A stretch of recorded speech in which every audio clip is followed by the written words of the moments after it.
With authorities quick to make arrests. They do not want a repeat of what happened over the weekend, but the world is now watching. The state has so much, resources to mobilize and so many tools of repression and of course intimidation. There's a lot of fear going on also that, the state might use big data to search for who organized the protests and, track them down.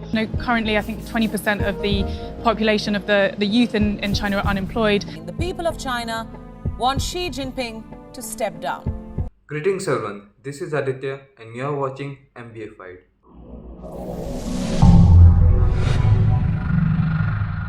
China is a sleeping giant is a quote we all have heard, and the giant ran and it ran well since China opened up and reformed its economy in 1978. GDP growth has averaged over 9% per year with few and less painful ups and downs. In several and consecutive peak years, China's economy has grown up to 13% in a year, which is astounding for that big of an economy. Per capita income has nearly quadrupled in last 15 years and more than 800 million people have been lifted out of poverty. The center of its strategy was to be the world's manufacturing capital. Looking at the size of it, it still seems astounding. However, the giant isn't doing well for some time. China is being caught in the act of masochism by putting up unnecessary and prolonged lockdowns in key business areas, strict action against its tech behemoths, and so many other actions that are causing a havoc. So let's get down to the roots of China's slowdown and why it's a consequence for the world. When the world is breathing out of pandemic and lockdowns, China is still suffocating itself with frequent lockdowns even now. In the northwestern city of Xinjiang, residents have been pleading desperately for food in stringent lockdowns. In capital region of Tibet, angry crowds have protested in streets after more than 70 days of lockdown orders. In central province of Sihan, migrant workers have abandoned a lockdown at Foxconn factory, walking for miles to escape the outbreak at China's largest iPhone assembly site.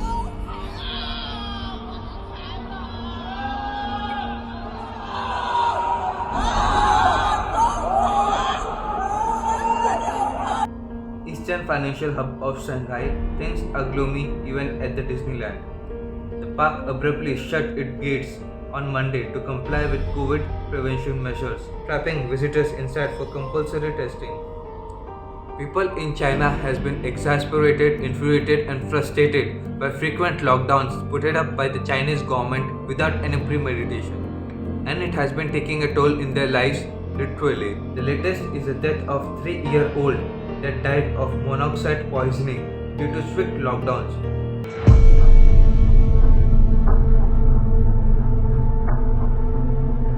This seems perhaps more unnecessary and self-inflicting as Chinese Communist Party is too proud to accept a foreign vaccines and is stuck to its indigenous developed vaccines which have an efficacy of 45 to 50%, which is not even near to the minimum WHO requirement of 80%. It's pretty much ironic that China is not adopting foreign technology, while we all know the whole economy of China is being built on stripping down the technologies of foreign countries.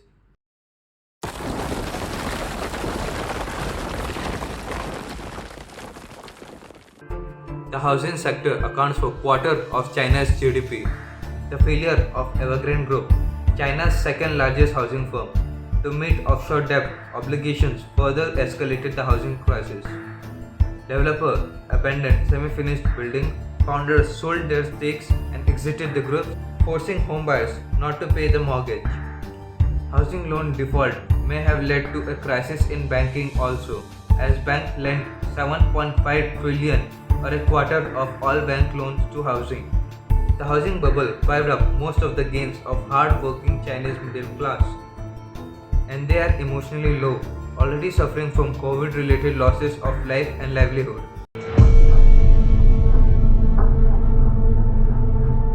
Remember how we commented on China's economy built on stripping down the foreign technologies?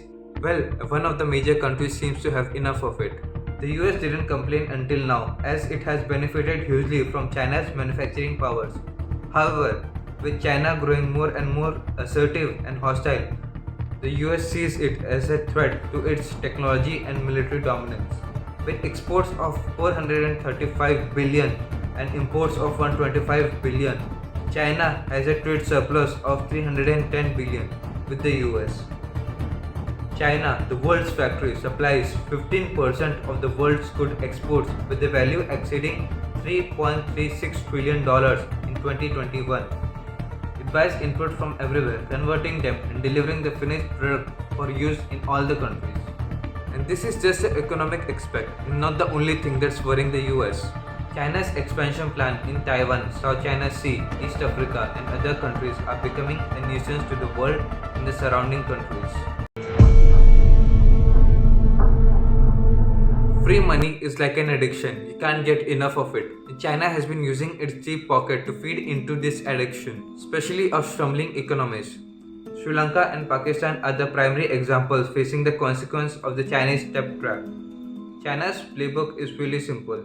It finds a country with compromised democracy or almost an autocracy, create a fake or unnecessary project, and feed a lot of money to the top power through these projects. When the non-viable project obviously fails, they take control by forced leasing, like Humble Tota Port in Sri Lanka taken in lease for 99 years. But this debt trap is turning China around into a bad debt, perhaps leading to a debt trap. Of course, China was betting on these countries and projects to fail, but it hadn't considered that its own economy would go down like that. The Chinese government aggregate claims of debt to the rest of the world exceeds $5 trillion in 2017. So these are all the things that are happening to China. But what are the consequences that the world is facing due to it? As China is the second largest economy of the world. China is a huge consumer of world's energy and tops the list by whooping 157.65 exajoules, which is 3.5 times more than third ranking India. The fall in production and frequent lockdown means lower crude oil, natural gas, and coal consumption, further reducing the price worldwide. And the impact it will have on Russia, well, this is another video in itself. And moving further, Australia is the only country that haven't seen a recession in the modern economy. Thanks to the rapid growth of China, Australia and Brazil have been the prime sellers of China's insatiable need for its manufacturing sector. They are suffering a significant value of their mining and agriculture produce as majority goes to China.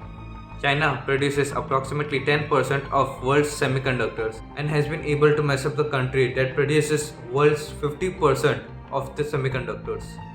The recent misadventures of China's aggression towards Taiwan has put the world on hold. With chip shortages worldwide and increased prices of cars, laptops and all electronics, no wonder the US is so pissed off at China and ready to go the distance. Reshoring and nearshoring gained quite a trend in the pandemic and still gaining the momentum right now. Reshoring means the practice of bringing manufacturing and service back to the home country from overseas, whereas nearshoring is where a business moves its operation to a nearby country from a greater distance. This may very well start the end of the globalization. Globalization has worked brilliantly, especially for China, as it allowed any country to specialize in one or two segments, making the world much more efficient. But China's pandemic, lockdowns, instability, and warmongering have made the world rethink the whole arrangement. Let me start off with two words. Made in America. Made in America. Countries like US are investing billions of dollars in Make in America program to cut down dependence on China for medicines, semiconductors, green energy, and critical materials. China invests about $1 trillion in US $3.2 billion reserves of treasury bonds. Low export earnings may compel China to invest less in treasury bonds, forcing the US Fed to increase the interest rate to make the bonds attractive. This would mean fewer dollars in the market, leading to fewer new investments, especially in developing economies. China's slowdown has compelled China to buy less and sell more to India. However, apart from this trade deficit, India seems to have gained from China Plus One policy, where India is competing for the world market with countries like Indonesia, Myanmar, and Bangladesh. Last is the same old issue with the China, the concentration of power. Xi Jinping continues his grab for power for the third time. Yes, businesses are reluctant to unstable power, but you know what? They are more reluctant to autocratic government. Recently, Jack Ma suddenly disappeared, and there have been many incidents of top executives just vanished after raising their voices against the power. So it's no wonder that China is getting bad and bad for business, and strict lockdowns aren't helping the situation. All the credit of China being under lockdown goes to Chinese Communist Party, hiding the virus from the world, influencing WHO, not allowing foreign countries to find out the source and causes of the virus, etc.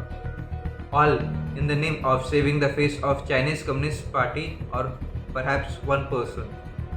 After all this and all the lockdowns and all the consequences China has been causing, it makes us think that Trump wasn't the right president for the US, but surely was the right president for the China. That's all for today, guys. I hope you found this edition of China insightful, and please like, share and subscribe to our channel MBFIed so we can continue the good work even further. See you soon.